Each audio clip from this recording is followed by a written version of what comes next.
And on this Monday, September 22nd, 2025 edition of Newsmakers, tens of thousands packed State Farm Stadium and an adjacent venue in Glendale, Arizona yesterday to honor the late Charlie Kirk.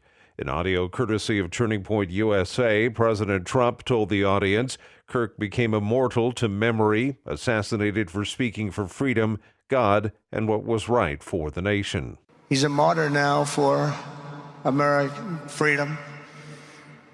I know I speak for everyone here today when I say that none of us will ever forget Charlie Kirk, and neither now will history.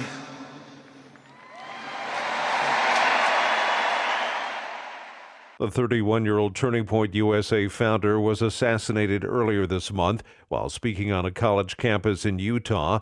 Leading members from the Trump administration also spoke at yesterday's event.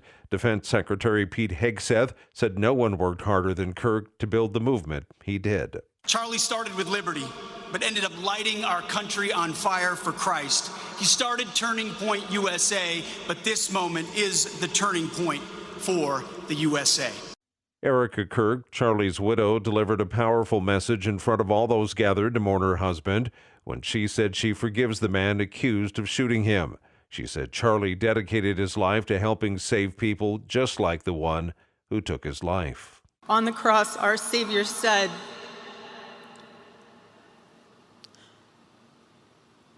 "Father, forgive them, for they not know what they do." That man, that young man, I forgive him.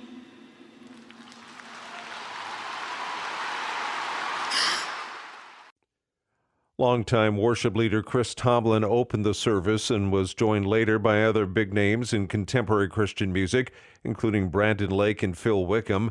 Near the end, as President Trump took the stage, Lee Greenwood sang a live rendition of the president's campaign walk-on song, God Bless the USA.